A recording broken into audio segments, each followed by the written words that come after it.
La directrice les a convoqués bien avant l'aube. Dans l'enceinte de la prison de Tarascon, la fouille mensuelle est sur le point de démarrer. On va aller fouiller sur le secteur du 3e étage du B parce que nous avons eu des violences ce week-end. Une opération surprise sous la protection des ERIS, ces équipes régionales d'intervention et de sécurité chargées des missions les plus sensibles.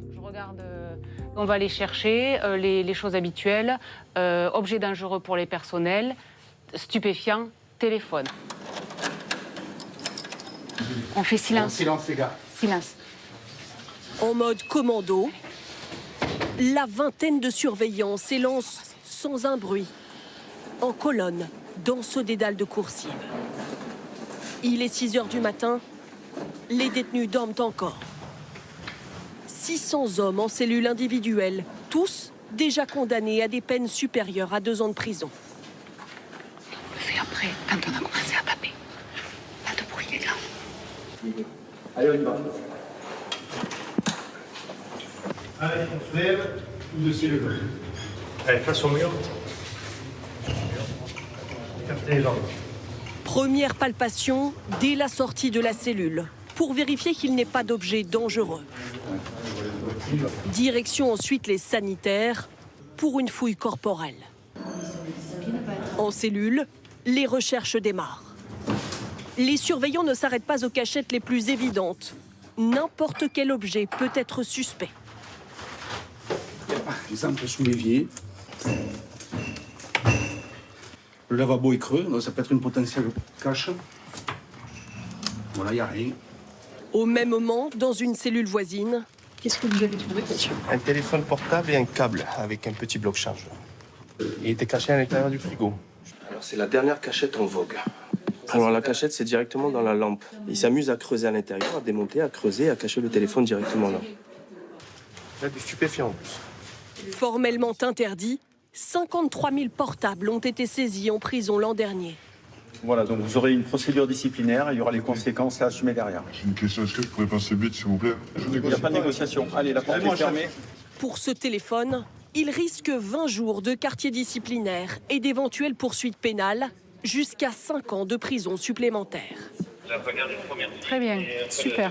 Un fléau, Non mais bon boulot. car derrière les barreaux, les détenus peuvent poursuivre leur trafic ou des violences conjugales, par exemple. Et il nous arrive plusieurs fois par semaine d'avoir des personnes qui nous téléphonent en nous disant qu'elles sont harcelées téléphoniquement, qu'elles en souffrent, qu'elles nous demandent d'intervenir sur ce harcèlement téléphonique par téléphone portable. Là, on va faire des fouilles ciblées.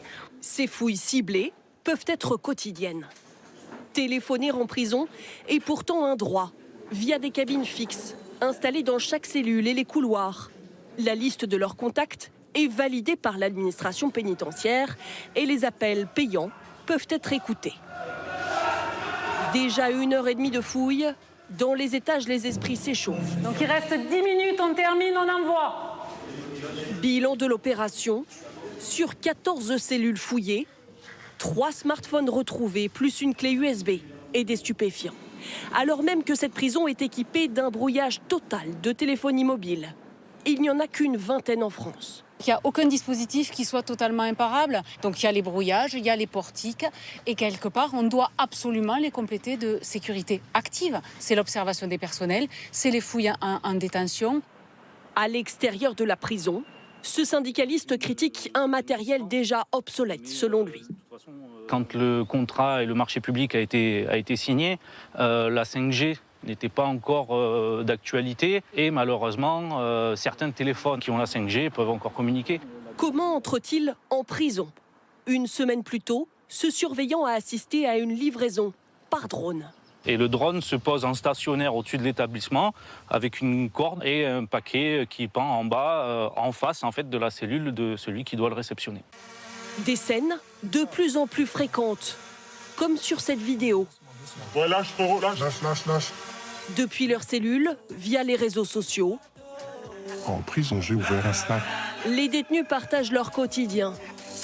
Expériences culinaires, techniques de yo-yo pour faire circuler des objets en prison, ou encore les prix des téléphones portables.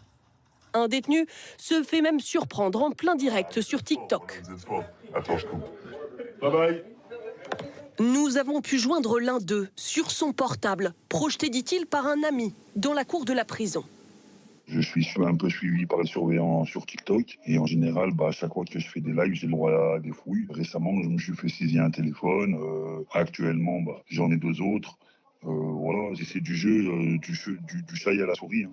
Après, il y a des surveillants qui savent qu'on a ces choses-là, mais vu qu'on ne leur fait pas, entre guillemets, mal à la tête, ils nous laissent un peu vivre notre vie tranquille. Drones, projections, ces appareils sont aussi introduits avec la complicité de surveillants ou par les familles lors des parloirs. Notamment des mini-téléphones, comme celui-ci en vente libre, de la taille d'un pouce, si petit que la quantité de métal est difficilement détectable. Des téléphones qui pullulent en prison. Côté positif, selon ce policier, ils permettent aux enquêteurs d'écouter leur cible. C'est pas du tout ce qu'ils souhaitent. Maintenant, comme ça existe, et bien sûr, ils l'utilisent. Avec toutes les difficultés, parce que les téléphones, ça va, ça vient, les numéros peuvent changer, et il faut qu'on arrive à suivre aussi. Dans l'immédiat, le gouvernement veut mettre la priorité sur les narcotrafiquants, les isoler dans des quartiers sécurisés, brouillés efficacement. Par ailleurs, 90 prisons devraient être équipées de dispositifs anti-drones d'ici 1 an.